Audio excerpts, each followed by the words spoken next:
Alhamdulillah juga nilai TBI aku itu tertinggi di sesiku. Halo teman-teman, kenalin aku Dimas Arskanto. Aku adalah mahasiswa tingkat 2 di PKN. Nah, di video kali ini aku bakal bahas cerita aku gimana aku lulus SPMB PKN dan juga lulus SBMPTN. Nah, gimana ceritanya? Kita mulai aja. How it started, Bab 1. Aku pertama kali tertarik untuk masuk PKN itu awalnya itu kelas 11 karena aku diajak papaku untuk ikut tryout SPMB PKN yang diadain di Tanjung Balai Karimun.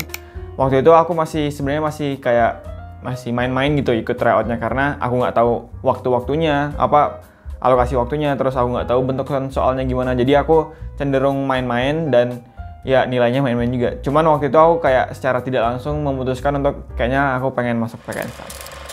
Bab 2, high school. Nah, setelah aku kelas 12 aku udah mulai kayak mikir harus ngapain nih untuk persiapan ikut bimbel untuk perguruan tinggi. Jadi aku didaftarin sih sama apa sebenarnya.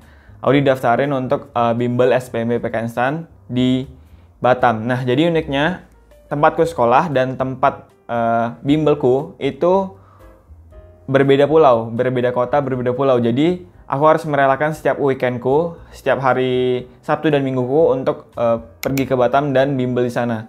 Jadi biasanya aku Sabtu pagi atau Jumat sore itu pergi ke Batam dengan speedboat, naik kapal gitu. Sampai di Batam Sabtu pagi gitu langsung pergi ke bimbel. Minggunya juga bimbel, dan setelah itu Minggu sore aku harus pulang lagi ke Bintan karena hari Seninnya harus sekolah lagi gitu. Jadi kayak setiap minggu aku itu direlakan untuk bimbel gitu. Kegiatan itu terus berlangsung sampai akhirnya aku ujian nasional. Setelah ujian nasional itu kan libur.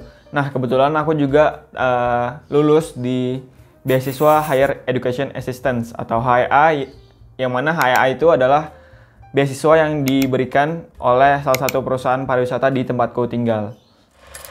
Bab 3, graduate. Setelah UN, beasiswaku HEA atau Higher Education Assistant tadi itu menyediakan atau menyelenggarakan bimbel untuk SBMPTN. Jadi bimbelnya itu dilaksanakan di Lagoy, sedangkan aku juga ada bimbel di Batam. Jadi aku punya 2 bimbel setelah UN itu. Yang pertama adalah bimbel SBMPTN dan bimbel SPMB PKN.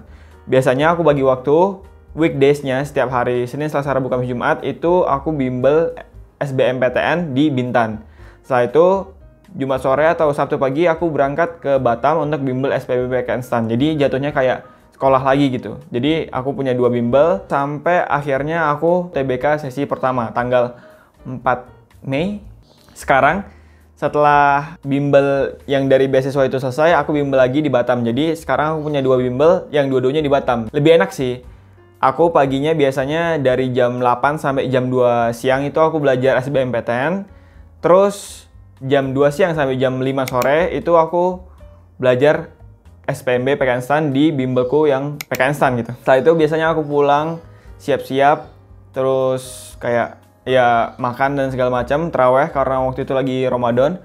Terus setelah pulang taraweh, aku biasanya belajar lagi 2 jam sampai 3 jam. Kayak gitu terus rutinitasku sampai akhirnya aku UTBK sesi kedua. Nah, setelah UTBK sesi kedua, itu kan aku udah fokus sama SPMB PKN ya. Jadi aku udah bimbel, mikirnya pokoknya ke SPMB PKN aja. Biasanya rutinitas aku itu adalah dari jam 10 pagi sampai jam 4 atau 5 sore itu aku belajar di bimbelku. Itu latihan soal, bahas soal, terus ya pahamin materi lagi. Terus sampai akhirnya jam 4 atau 5, terus aku siap-siap mandi, makan, terus sholat taraweh. Setelah itu aku belajar lagi 2 jam atau 3 jam untuk materi yang nggak perlu kayak brain power banget. Kayak misalkan TPA itu kan perlu brain power, jadi aku nggak kayak gitu, nggak belajar itu. Aku lebih belajar kayak TWK yang butuh yang kayak sejarah gitu. Gitu terus rutinitas aku selama persiapan SPMB PKN sampai akhirnya tanggal 2 Juli aku tes SPMB PKN. Nah, sampai akhirnya tuh tanggal 2 Juli aku itu kebagian sesi kedua jam 10-an gitu kayaknya, kalau nggak salah. Nah, waktu itu tuh aku sebenarnya udah nggak ngerasa deg-degan lagi karena ya mungkin itu ya pentingnya latihan soal, bahas-bahas soal, terus latihan tryout gitu. Karena udah kayak sering banget tryout, udah sering banget latihan, aku udah nggak ngerasa kayak deg-degan gimana gitu, karena ya aku udah tahu mau ngadepin alokasi waktu yang segini, contoh soal yang kayak gini, ragam-ragam soalnya gimana gitu. Aku udah kayak udah lumayan udah paham lah. Jadi aku udah nggak ngerasa deg-degan banget. Cuman ada sesuatu yang ganjel di otak aku tuh masalah TKP, karena di tahun 2019 itu tes karakteristik pribadi itu banyak yang bikin orang gagal, banyak yang bikin orang nggak lewat ambang batas. Karena sebelum PK Instan itu ada tes-tes SKD di IPDN atau STIP atau yang sebelum-sebelumnya yang kedinasan juga. Itu banyak teman-temanku yang gagal di situ, yang nggak lewat ambang batas di situ. Jadi aku kayak kepikiran, aduh, ini TKP-nya gimana ini? Soalnya kata teman-temanku, soalnya kayak gampang gitu, cuman banyak yang nggak lulus gitu. Jadi aku kepikiran di situ. Ya udah, aku Bismillah aja, aku mulai masukkan ke ruangannya, terus administrasi dulu, fingerprint, tesnya dimulai. Yang pertama itu adalah SKD yang berisikan TIU, TWK, sama TKP. Gini, jadi kan tesnya itu nggak dimulai sama-sama, nggak berakhir sama-sama. Jadi yang mau mulai duluan boleh, terus yang mau selesain duluan boleh juga. Jadi kebetulan kalau di SPMB itu nilainya itu langsung keluar, langsung begitu. Kan ada SKD dan TPA-TBI dua kali kan. Nah setelah SKD ini selesai, dia langsung keluar nilainya gitu. Terus TPA-TBI selesai, keluar nilai TPA-TBI. Jadi kalau misalnya nggak lulus di SKD, kita ngerjain TPA-TBI-nya itu kayak nggak penting gitu loh, kayak karena udah nggak lulus gitu kan.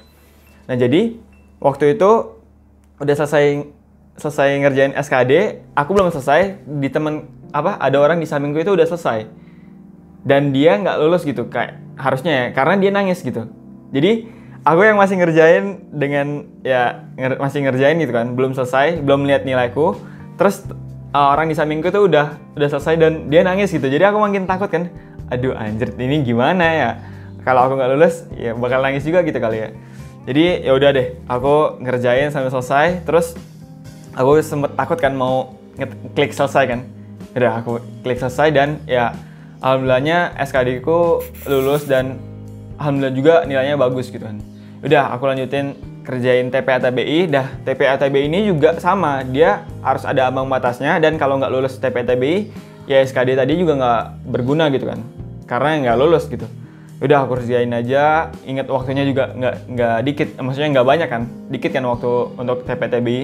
Ya aku kerjain, itu aku klik selesai dan ya alhamdulillah lulus ambang batas, dan alhamdulillah juga nilai TBI aku itu tertinggi di sesiku gitu. Jadi ya lumayan lah, udah lega banget, udah kayak alhamdulillah, karena SBMPTN-nya udah, UTBK sesi 1 sama 2 udah, terus SBMPTN-nya UTBK 1 sama UTBK 2 udah, terus SPMB juga udah. Jadi aku udah lega banget, semuanya udah selesai. Terus begitu aku keluar, mama sama papa juga udah tahu kan. Jadi kayak seneng banget, karena di luar ruangan itu ada TV yang ngasih nilai kita live gitu. Jadi kayak misalkan Dimas nilainya tadinya 30, terus nambah 35, terus selanjutnya naik juga gitu. Jadi kayak real time gitu. Jadi mungkin mama juga deg-degan ya ngelihat kayak gitu after test. Nah untuk UTBK-nya, UTBK sesi 1 aku itu nilainya biasa-biasa aja, 595. Nah itu aku masukin ke Universitas Negeri Malang, UM, jurusan Teknik Sipil. Nah seminggu setelah aku tes SPMB, tanggal 2 Juli kan aku tes. Setelah seminggu tes, tanggal 9 Juli pengumumannya, dan alhamdulillah aku keterima di Universitas Negeri Malang atau UM, jurusan Teknik Sipil. Jadi aku waktu itu sebenarnya udah seneng banget, karena dalam tanda kutip aku udah punya pegangan untuk universitas gitu kan. Jadi kalau misalkan SPMB PKN-nya nggak jebol, ya aku tetap kuliah gitu kan. Setelah itu aku lanjutin kuliah dulu di UM atau di Teknik Sipil. Biasanya aku kuliah itu dari Senin sampai Kamis sampai siang biasanya. Jadi pagi sampai siang, dari hari Senin sampai Kamis. Itu biasanya paginya sampai siang aku kuliah, terus sorenya aku latihan untuk tes kesehatan. Karena di SPMB tahun aku tuh ada tes tertulis, tes kesehatan, sama tes psikologi. Jadi aku selain untuk kuliah, aku juga mempersiapkan tes SPMB. Sampai akhirnya ada pengumuman untuk tes kesehatan, dan ya aku tes kesehatan.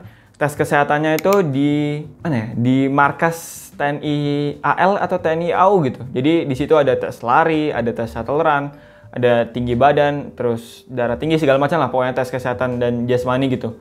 Setelah itu besoknya aku tes psikologi. Nah, tes psikologinya ini aku sebenarnya udah siapin juga. Aku siapinnya itu kayak tes psikologi yang di Akpol atau di AU atau AL gitu. Nah, tapi setelah aku tes rupanya beda banget karena tesnya itu pakai komputer, jadi nggak ada yang kayak hitung koran dan gambar segala macam, itu nggak ada.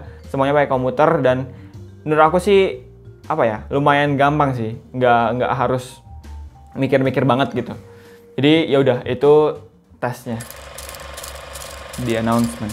Sampai akhirnya tanggal 6 September, hari dimana pengumuman SPMB itu keluar. Hari Jumat itu aku libur kuliah, jadi aku di rumah aja. Maksudnya aku di kosan aja waktu itu. Dari pagi sampai siang itu belum ada tanda-tanda. Terus aku sholat Jumat. Setelah sholat Jumat itu keluar dari portal atau web PKN-STAN itu semua nilai kita. Dari SKD, TPA, TBI, terus tes kesehatan nilai-nilainya keluar, terus psikologinya juga keluar, jadi kayak semuanya nilainya keluar. Maghrib, aku sholat maghrib dulu. Setelah sholat maghrib itu grup WhatsApp yang PKN-STAN gitu udah rame banget karena rupanya pengumumannya udah keluar dan ya alhamdulillah aku jebol gitu, aku lulus di SPMB PKN-STAN.